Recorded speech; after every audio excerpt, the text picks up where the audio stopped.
Welcome back, and I'm here with three gentlemen, three teachers from the Area Technology Center there in Knott County. They're doing some exciting work, and we're going to talk about two projects. First of all is the tiny house project. So go ahead and introduce yourselves first.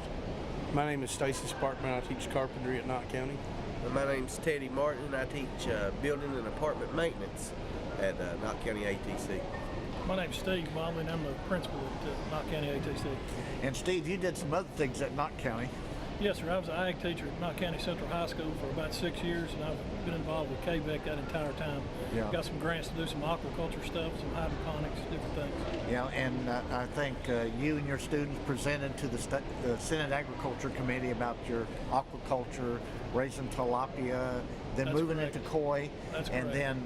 then the hydroponics, a creative way to do things. So, Yes, sir. well, tell us about this tiny house project. I think, is this the third year? This is our third year. We try to improve on ourselves each year, do a little bit better, take it a different direction, whatever.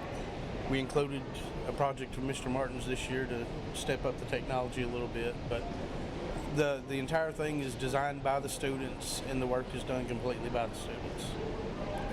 And so how does this house differ from what you've done in previous years? Well, we have the solar powered. All the lights in one receptacle are solar powered. They can be switched back to electric if you're not getting enough sunlight. That would be one of the bigger differences we've in the past. Yep.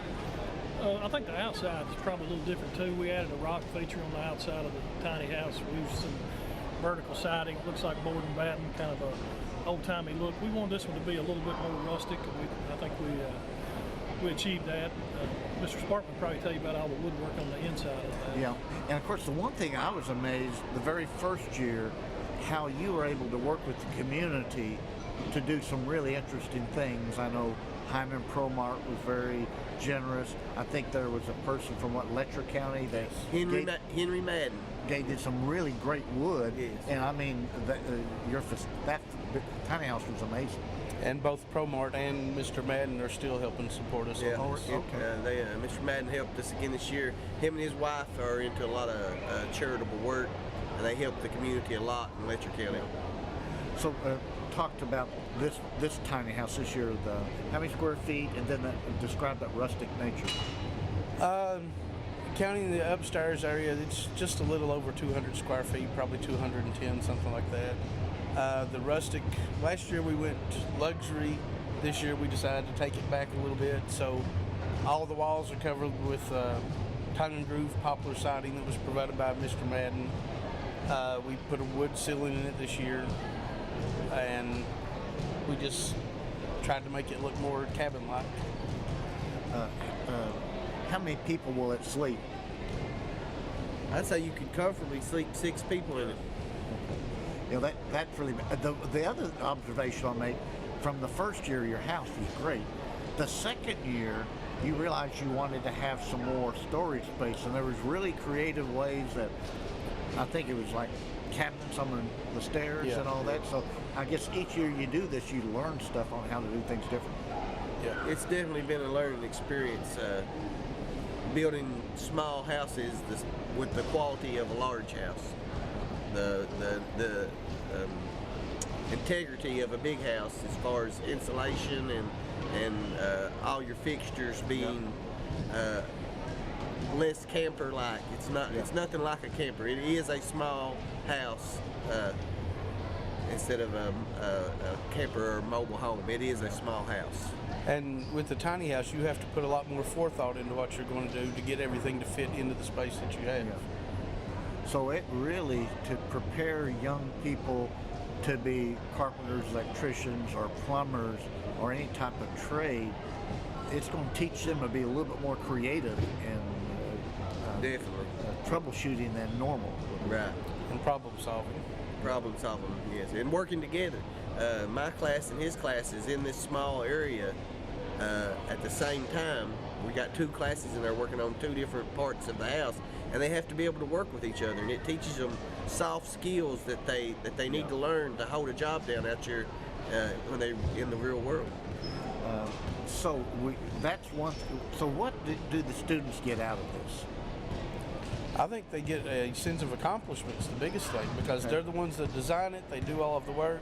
They get to see the project from beginning to end, so they see the final result. And then here at the summit, they have the privilege of being out there to present it to all the people.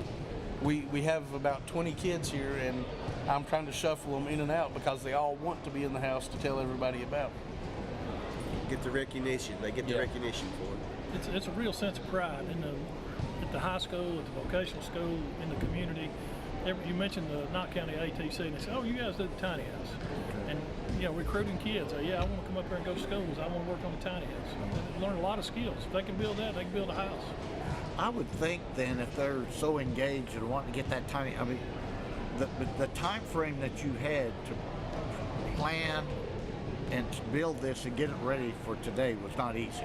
No. Because when you start thinking about weather, flu, and a lot of lost school days and all that had to be challenging. Yes. Well, these two, I could turn these two guys loose and they could build that in 3 months maybe, but that's not the point. They know how to do it. We got to teach the kids how to do it, and that obviously takes time. You can't, you've got to show them how to do it step by step and let them do it and let them make mistakes and you take it back out and you put it back in, and that's time consuming. But that's what we're there to do, is to teach the kids. This tiny house, now by the way, everybody, you can get on the Holler, www.theholler.org, where you're watching this, and probably in June or so we're going to be putting them up for auction again, and so you'll be able to look at this house. If you want to bid on it, you'll be able to do that. What type of people do you think would like to buy this house? Well, I heard one man describe it as a man cave this morning, so that's one aspect to it. If they like rustic, country cabin type stuff, that's the kind of the vibe that it has. Or people that's got an empty nest, people that their kids is all went out and they want to downsize their home and downsize the cost of living. It'd be perfect for people like that. Right. Well, let's switch a little bit to your project. You got another project, make light free or something to that effect. Yeah, so what free is light, that? let there be free light. Yeah, it was just it started out as a way to add solar to the tiny home, but it was our first year, and we got to experiment with the solar panels before we actually put them on the tiny house.